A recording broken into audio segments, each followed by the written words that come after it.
I still remember the way the hallway went silent. The office lights were off everywhere except one strip of yellow under my boss's door.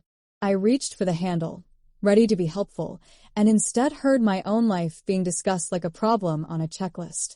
"Tomorrow is her day off," my assistant whispered. "You put this in her nightstand, and as soon as the police lock her up, you sit in her place." My name is Elena Morales, and until that moment, I was the woman everyone in that building trusted. Senior Operations Manager. The one who stayed late, cleaned up other people's messes, remembered birthdays, fixed budgets, and smiled through migraines. I worked under Richard Vale, our polished director with his silk ties and dead eyes. And Mia, my assistant, was the girl I trained from scratch. I stood outside that door with my hand over my mouth, trying not to breathe too loudly. Then Richard spoke again, low and calm. "Did you make sure her fingerprints are already on the box?" The blood drained out of me so fast I had to lean against the wall. I backed away on shaking legs, slipped off my heels, and crept down the corridor barefoot.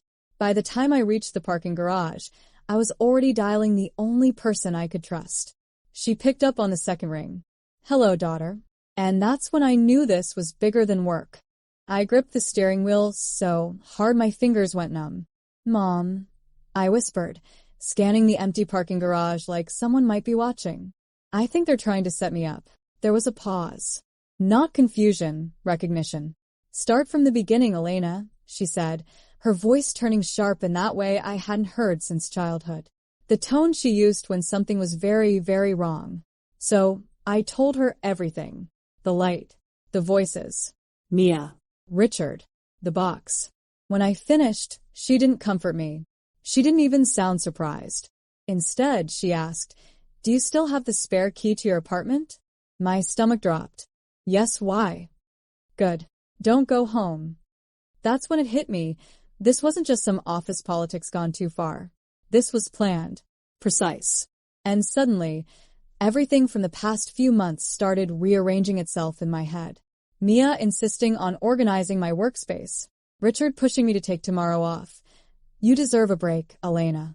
Even the small things. Missing files. Subtle mistakes that weren't mine. Cracks I had ignored because I trusted them. "Mom." I swallowed hard. "What do I do?" Her answer came instantly. "You come to me. Now." And that terrified me more than anything. I hadn't been to my mother's house in 3 years. Not since I decided I wanted a normal life. One without her constant warnings, her instincts, her paranoia. Or at least, that's what I used to call it. Now, as I sped through the empty streets toward her, every word she had ever said echoed in my head like a warning I had ignored. "Trust is a currency, Elena. Spend it carefully."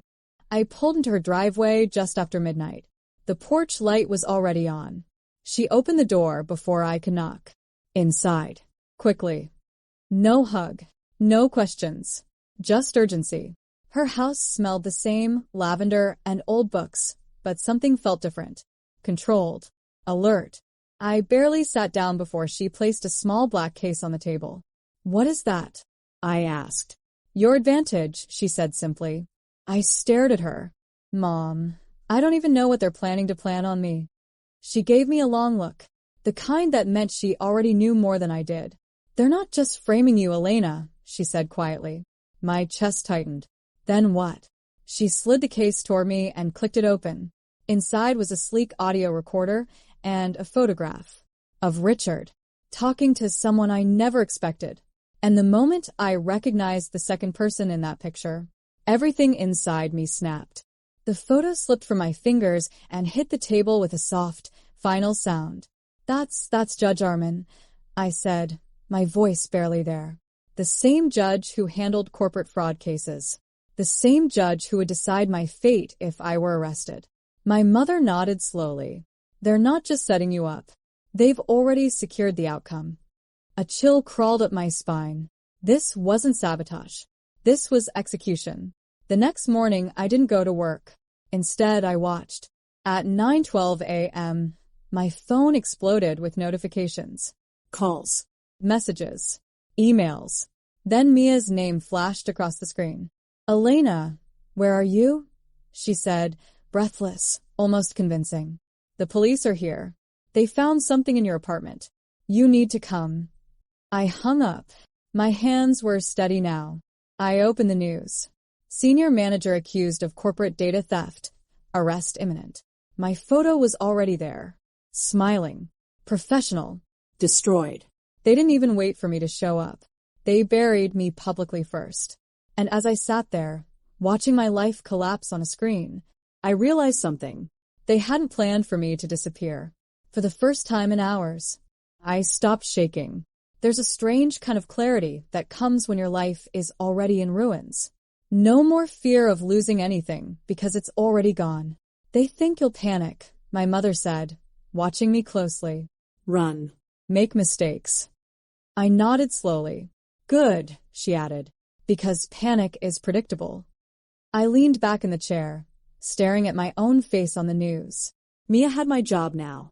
That much was obvious. Richard had his scapegoat. And Judge Armin? He had his outcome ready. 3 people. 1 plan. But they made one mistake. They assumed I would play defense. I looked at the recorder in front of me, then at my mother. How much can we prove? I asked. A small smile appeared on her lips. Not warm, strategic. Enough, she said. If you're willing to be patient. That word settled heavily in the room. Patient. Not loud. Not reckless. Precise. That's when the plan began forming. Not revenge fueled by anger, but something colder. Something surgical. I picked up the recorder and slid it into my bag. Then we don't stop them, I said quietly. My mother tilted her head. No.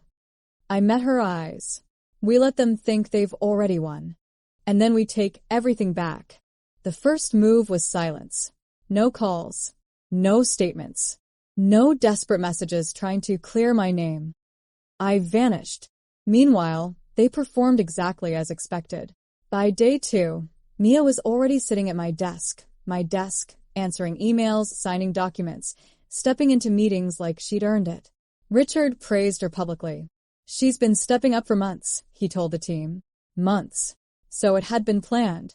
Good to know. But what they didn't know was that I was still in the room. Just not visibly. My mother's black case wasn't just a recorder. It was a full surveillance kit, tiny audio bugs, remote access software, signal relays. Careful. Clean. Untraceable. The night Mia stayed late, I made my move. I used my spare key just like they expected, but not for what they planned. I slipped into my own apartment first. Nothing looked disturbed. Too perfect. I found it within minutes.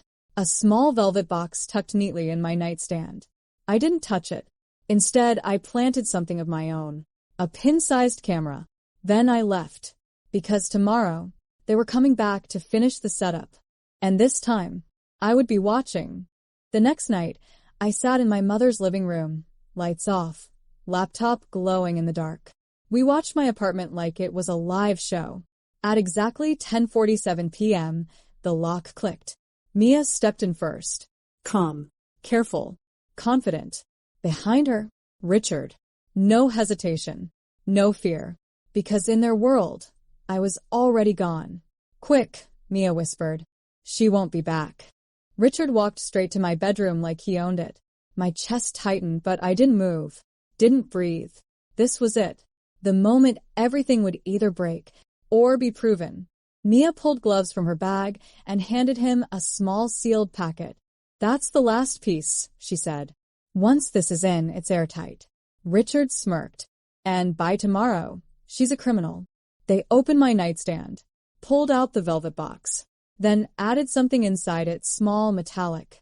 My mother leaned closer to the screen. Zoom, she said quietly. I did. And there it was. A flash drive. Stamped with the company's highest security clearance. Stolen data. Planted evidence. And every second of it was now recorded. But the real moment came next. Because Mia made a mistake. One single sentence. That changed everything. Mia zipped her bag, glanced at Richard, and laughed. Honestly, she said, shaking her head, I still can't believe she trusted me enough to give me access to everything. Richard smirked. People like Elena always do. Hard workers. Loyal. Predictable. Then Mia added, almost casually, and your deal with Judge Armin better hold. I'm not risking this for nothing. Silence. Heavy. Damning. Perfect. My mother looked at me. That's it, she said. And just like that, it was over. But I didn't move immediately. No. Because revenge isn't about exposure. It's about timing. 3 days later, I walked into the police station myself. Calm. Composed. Carrying a single flash drive. I believe there's been a misunderstanding, I said. Within hours, everything unraveled. The footage, the audio, the names. Richard was arrested first. Mia followed, her promotion lasting exactly 72 hours. And Judge Armin? That investigation went far deeper than I expected. Turns out, I wasn't the first, but I was the last. A week later, my job was offered back. I declined, because the truth is, they didn't just try to destroy my life. They revealed exactly who I was becoming, and I decided I deserved better.